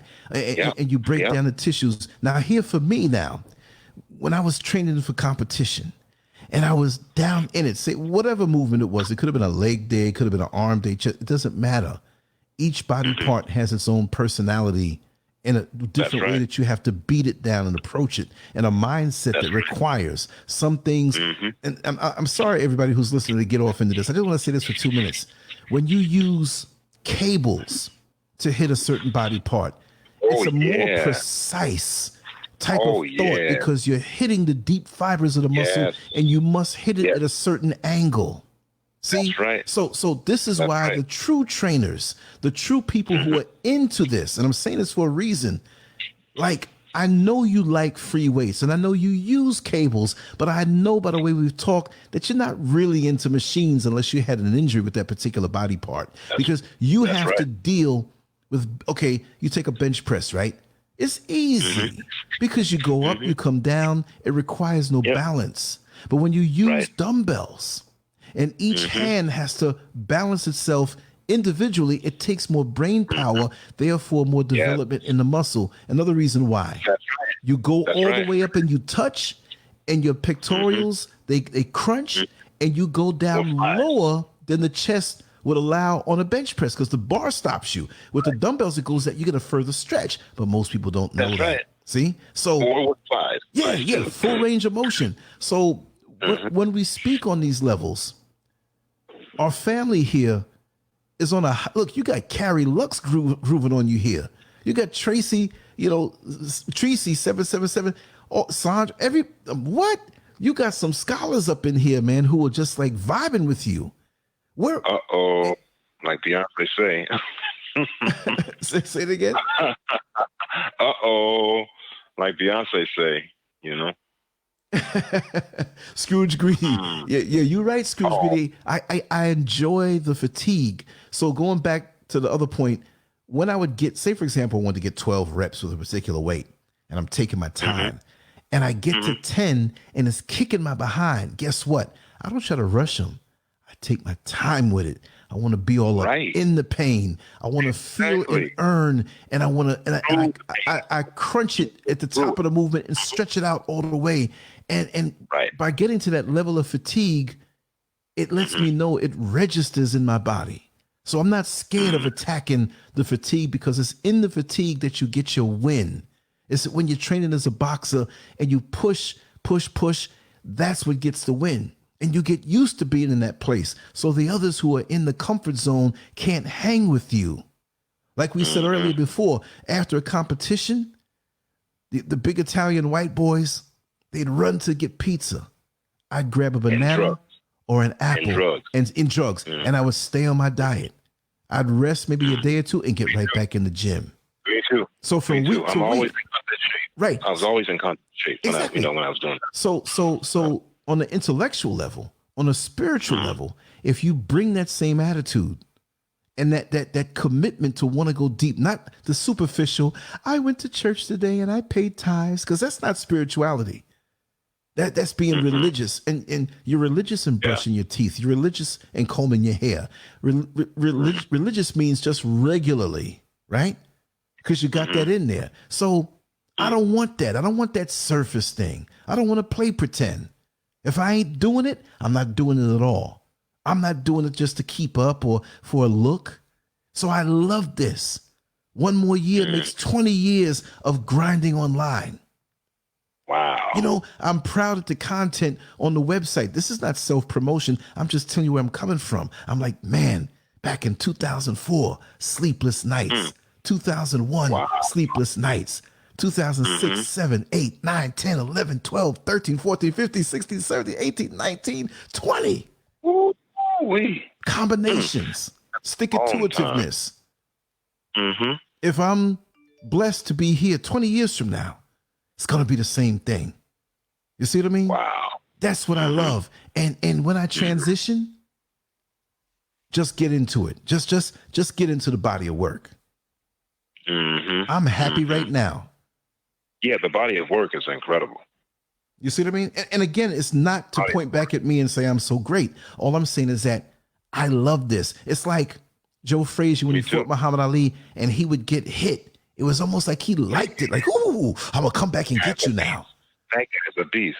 Yeah. Even though he was a smaller heavyweight and he lost to different people, his attitude. That dude's a beast. That's what I'm trying to say. When you live life, you have to go at it, not pushing to satisfy anybody else or to live down to sustain. Would not stop. Exactly. If I'm eating good food, I'm enjoying it. If I'm sleeping, which many don't think I sleep, I'm enjoying it. If I run hard, I want to. So if I do anything, I'm going to go hard or I'm not going to go at all. Yeah. I'm not a spectator. I got to do. And I don't care if it's one person in the stands or a million or nobody, because I enjoy this like this. You see what I mean? Right. Yeah. Well, when you do a talk, it doesn't have to necessarily be long. You know, it's not always necessarily a quantity or length. Right. Duration. It can also be some of the best workouts are the most shortest and briefest and most intense workouts. Of course. And people don't understand You know that. Yeah. You know that. And in to 10 those minutes, you can annihilate your stomach if you know what you're doing. If right, you know what you're doing. Right. There was a time when I would get on, the lower back. It's like a pad that you can lay down on and work your lower back. Yeah. And you hook your feet under it and you go up. I used to turn around on that. And before I left the gym, I do 1,000 sit-ups a day after the workout, which was overkill. But what I'm saying, that was my mentality back then. Plus, testosterone, naturally, you're young, you're 18, 19 years old. Yeah. So I would just lay down and focus on the crunches more and different things to be more effective. But for those who don't understand what we're talking about, just look at it this way. A marathon runner runs 26 miles. His training is many miles. So if quantity made you muscular, what does a marathon runner really look like? He's stringy, thin, not the explosive muscle. Now look at the track. Look at the person who runs track, whatever type of length, short, intense. Look at the musculature there. Right, because you drain yourself down too much if you train in the gym and say, well, I did 4 hours and 5 hours. No. Get in, focus on the movement, work it hard, get in and get out hard. My best shape, I was in and out of the gym in probably like 50 minutes. And I was training at that point, back in 85 before I stopped, 7 days a week before that last competition, right? And the reason being was that I worked my overall body less and drained myself less, drained my internal organs less. If I touched it, boom, I'm doing legs today. Boom, chest, shoulders, triceps. Boom, back and biceps, and everything, but kept it under that. So within that time, I tried to do as much as I could within that time and keep it intense. And it didn't feel like I was working on it every day. So I had a full night's sleep off a little bit of work every day, just a little bit. And I bring that same mentality to what I do now. And I'm looking forward to, after organizing everything, that I can do more without upsetting the balance. And I'll get more rest too. So which means I can do more. But I don't want to stretch this out longer. They'll see the number and say, oh, whatever. We've been on for an hour and 38 minutes, which is cool with me. I'm never rushing off a show. But I want you to bring down the last words, to have the floor, and just take it where you want to take it. Oh, well, I said pretty much what I wanted to say. I just wanted to put that out there because I just hear a lot of disinformation and a lot of people that use terms that they don't really know what the meaning of those terms are. So that's why I put the information out there, just to bring some clarity to the situation, because I know a lot of people don't study geopolitics. It's like one of those, I guess, forbidden subjects for a lot of people, although we do have, brothers and sisters that do, but they're few and far between. But that's starting to change, hopefully. it is changing. The consciousness of the people is elevating, and that's pretty much what I wanted to say. I did notice one comment that was unrelated to this. Jay Edwards said that some guys hate to hear you giving props to the system of genocracy. They're really against that system. Well, that system is the system that we have right now, the system of patriarchy. The system of patriarchy has run its course, and I'm on the side of nature. I don't care about their feelings or this or that. I'm not trying to alienate them or hurt their feelings, but right. Either we get with that program because that's the way it was before, is the way it's going to be again, and that's what I'm all about. So those types of people are obviously insecure in their manhood. I'm not worried about. They're trying to. I guess they want to have all the women in the world. It's not about that. It's about the perpetuation of the species, the betterment of the planet. Yes. To hell with your, as Dr. Malachi Z. York says, and I quote him a lot, also known as Ponda Bab Yanun, what's good for an individual is not necessarily what's good for a nation, but what's good for the nation is always what's good for the individual. There you go. So that's what I go by. That's Brilliant. What I go by. So Brilliant. That's what I hear too. That's why the Africans, if somebody gets married, they have to know everything about that person, their background, everything, because you're not just marrying that one person. Right. You're marrying a tribe, and they're concerned about the species and the perpetuation of the species, and they don't want to have any bad seeds. So, that's what we have to look at. We can't just look at things the way we want to do things. Like in the Western world, we're like, oh, well, I like this person, so I want to marry them. No, back in those times, they would analyze your blood, and if the blood didn't match, then you couldn't get married. Mm-hmm. Couldn't marry that person. Very serious. So I'm on the side of nature. So if they don't want to, I noticed that, and I don't know if it was just my own idea or my own thinking, but I noticed that more women like the thing with the when sheroes ruled the world than men. Oh, they loved it. Yeah, well, it's time for them to know because they're sleeping deities, and they have to. The key to our rise is through the women. If the women don't wake up, we ain't going nowhere. Well, look. So I'd rather be under a woman than be under a damn freak. Exactly. Which is what we're under right now. Exactly. The European way of thinking. Like those African women that basically take go and gather water every day and take care of the food. Mm-hmm. Now imagine a woman like that being in a stewardship position over the land. Do you think she's going to put GMO food in your food supply? Oh, do you think she's going to deplete the soil? No, she's not going to do that because that's sacred. Or a woman like you probably heard of the lady from India, Vandana Shiva. Mm-hmm. She is like what I would consider a matriarch. Somebody like that, an obviously indigenous woman. Mm-hmm. So that's where it's going to be. That's where it was before, and that's the way it's going to be. We came from women, and they've gotten drunk with patriarchy, and patriarchy is finished. Patriarchy has run its course. It's limited. Feminine energy is more powerful than masculine energy. Exactly. These people that run the world, they utilize feminine energy in the negative way. Because anytime you think about, let's say, plotting, scheming, and manipulating, behind the scenes manipulation is feminine energy. It's soft power, but what's more enduring? What's more enduring for you to force people off the streets with your military and say you got to be in the house, or use a pen and with the stroke of a pen cause billions of people to be locked down in their homes? Mm-hmm. That's soft power, but its feminine energy is more powerful than masculine energy. So, right. Yeah, brute force energy is powerful, it's strong, and they did find out that when they have these military dictatorships, they're powerful, they're strong, they oppress the people, they have draconian type measures, but those types of systems have a limited lifespan because people will eventually revolt against those. That's right. So they have to utilize a combination of soft and hard power, but the soft power is more enduring. Mm-hmm. The soft power is feminine energy. And though the women don't have big muscles like men, feminine energy supersedes masculine energy. Masculine energy is limited. It's physical. And it's limited. Period. Exactly. It's common sense. So that's what I wanted to leave with you guys with. And I know that was unrelated to what we're talking about, but I saw that comment and I just wanted to respond. It's okay. It's okay. It's like you give a lecture and we're sitting there attentively and the lecture's over, but we meet you out in the lobby and it's a little bit of the after conversation. So that's enjoyable too. You know, your after conversation is better than what they put on the so-called mainstream media as the main thing. You know what I mean? So, you know, we're appreciative of every part. I speak my mind and I'm not controlled by any individual. I'm a free agent, so to speak. I'm not bought and paid for. I'm not in anybody's pocket, you know. That's right. So I can say what I want. Well, that's what we love about you, brother.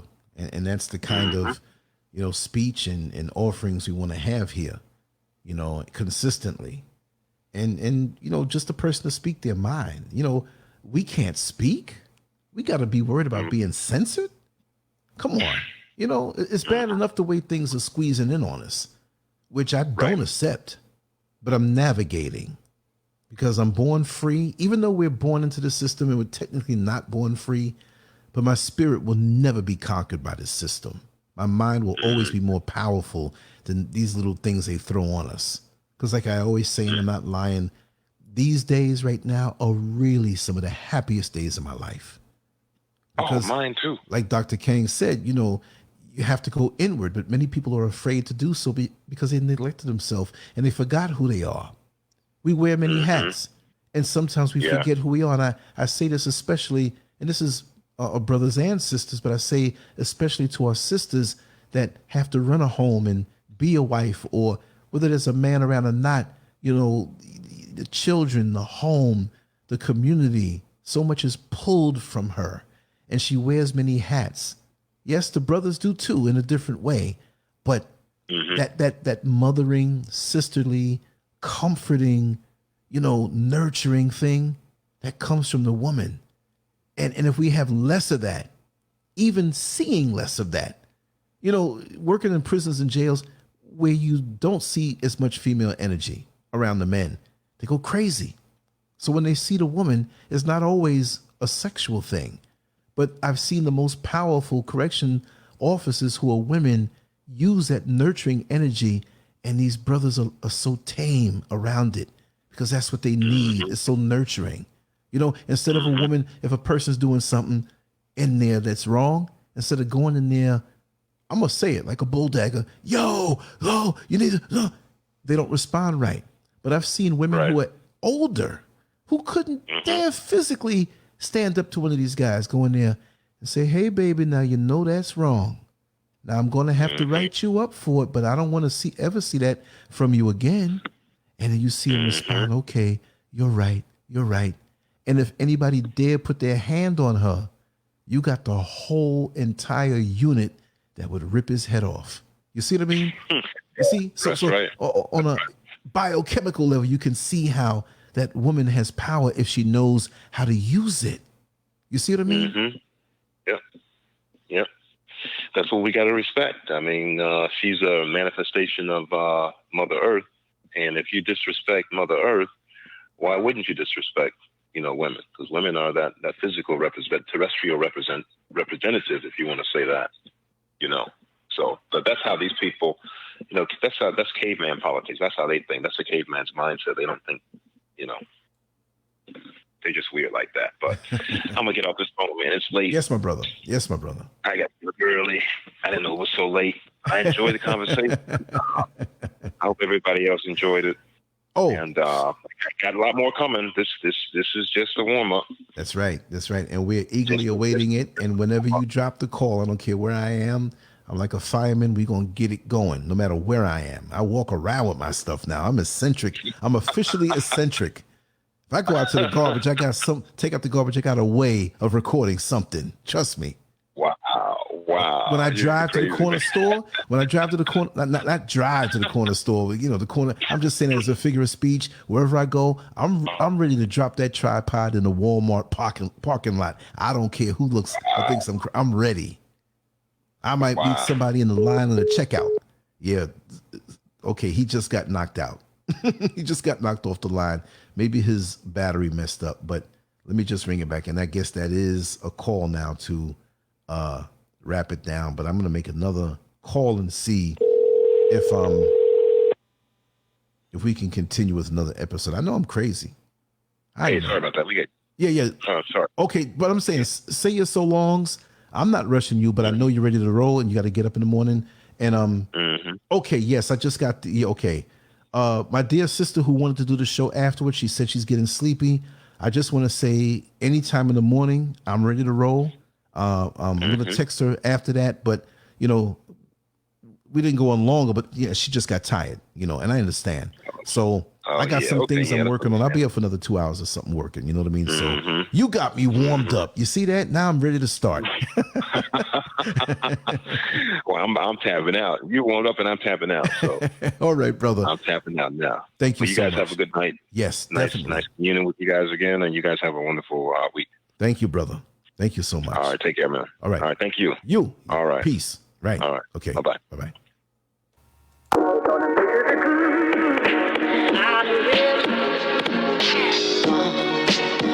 My Lord is I lost my love. They're gonna move to the groove. Out of rhythm. My Lord is I lost my love. They're gonna move to the groove. Out of rhythm. My Lord is I lost my love.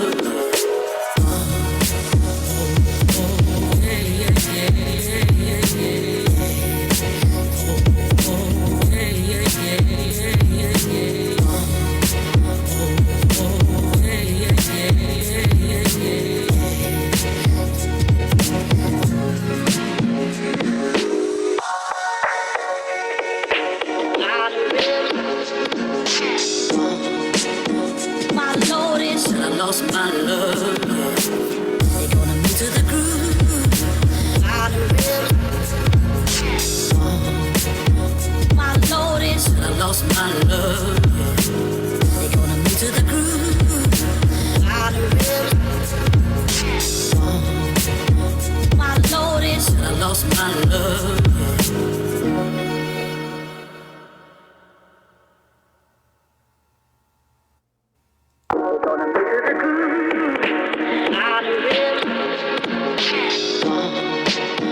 My Lord is I lost my love. They're gonna move to the groove. Out of rhythm.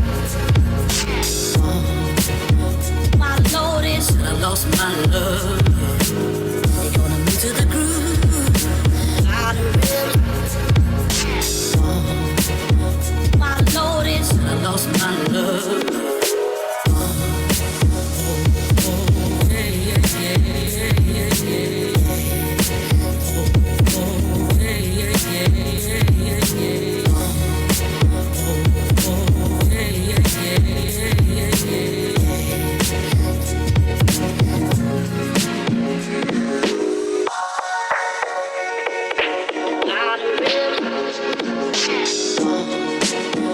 My Lord is I lost my love.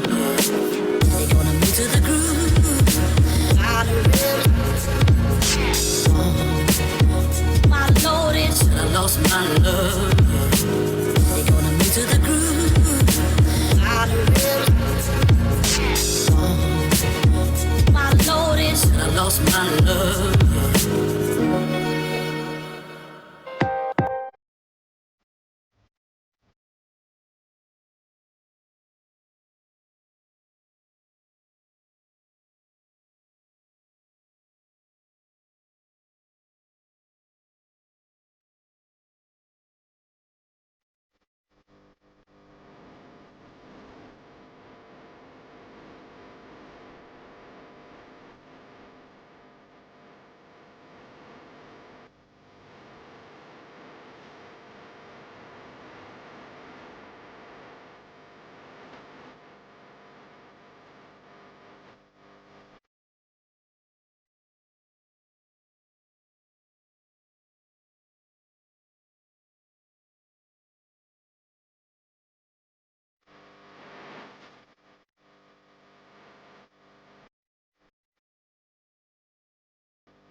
That's what I'm saying. Everybody's in fear, though. That's what I'm saying.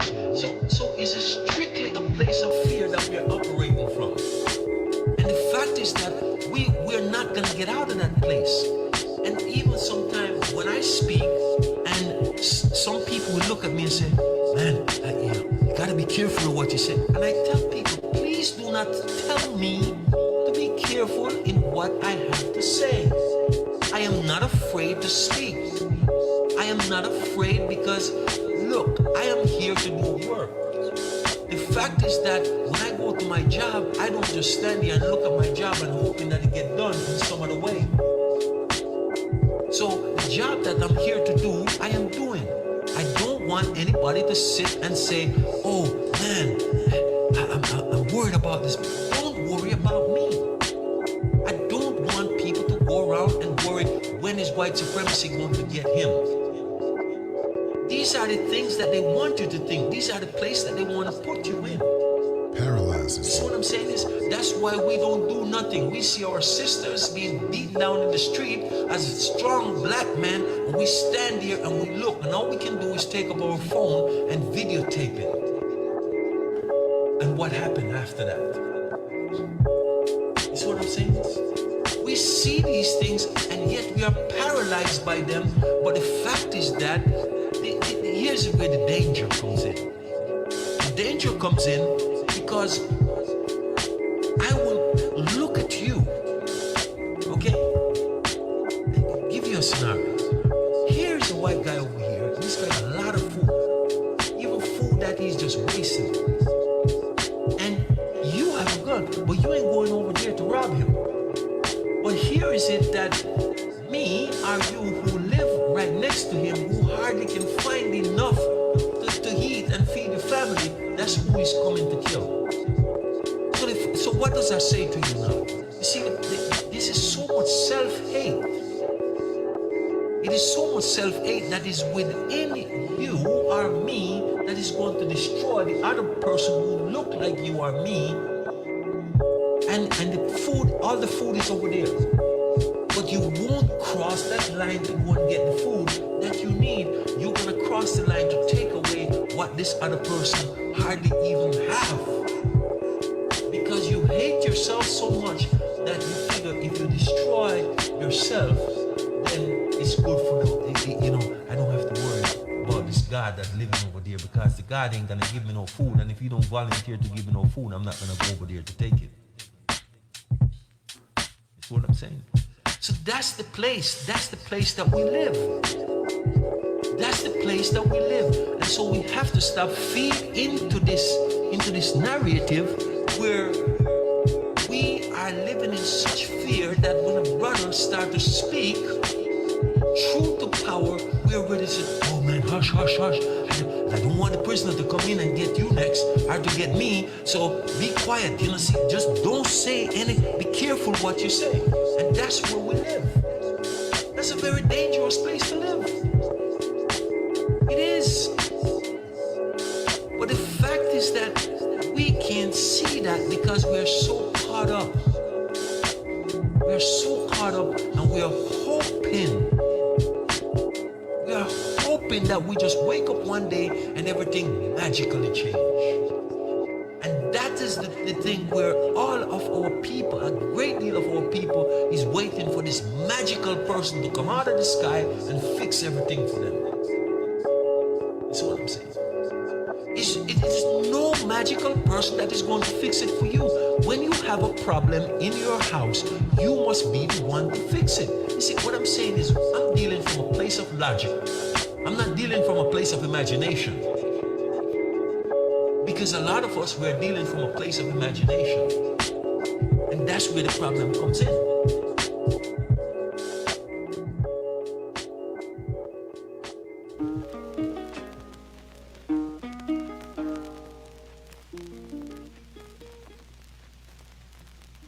Why are we called Negroes? Why are we deaf, dumb, and blind? Why is everybody making progress, yet we seem to be lagging so far behind? Why are we mistreated, Why are we in this condition? Stripped of our name, our language, our culture, our God, and our religion. Here in America, all of our religious training has been gotten by the preacher. He has told us of a heaven way up in the sky that we can't enjoy now, but rather after we die.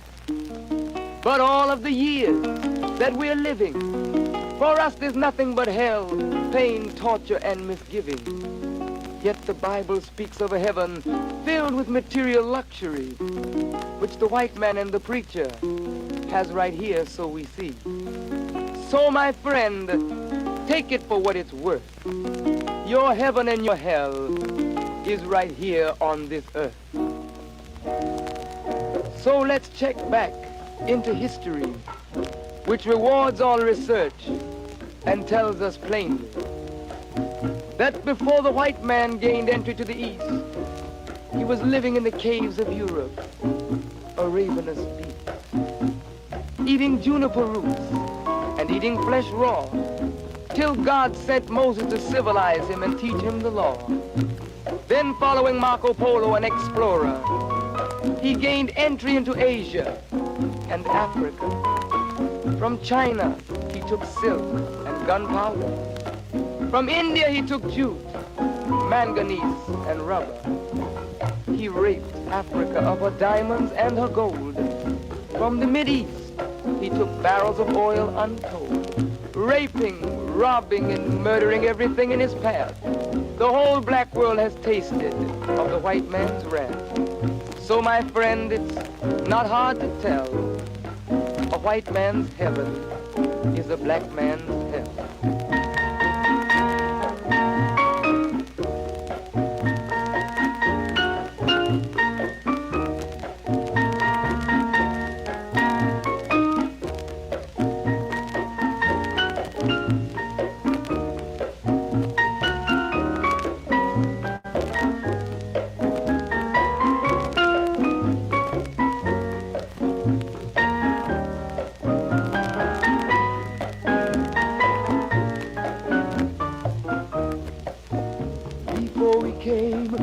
America, we were living in the East.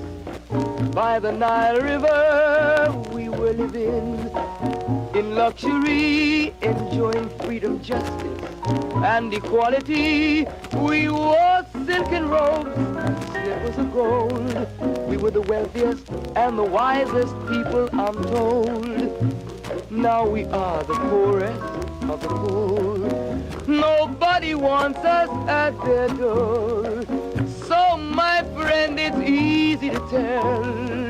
White man heaven is black man hell.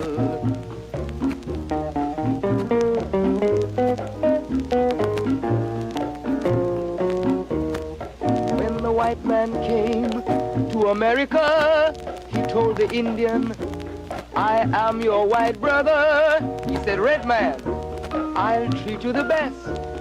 Yet and still he pushed the Indian further west with his white woman and fire water. Tricks and lies, he stole America. The original owner of this nation is cooped up on a reservation. So, my friend, it's easy to tell. White man heaven, black man hell.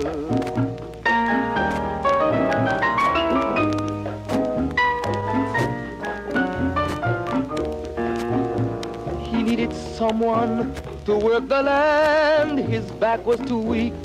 He needed you, black man, so he commissioned Sir John Hawkins to commit the world's most grievous sin, to take a man who's born to be free and bring him down to slavery, to sell a man as merchandise, on his body put a price. Oh, my friend, it's easy to tell. White man heaven is a black man hell.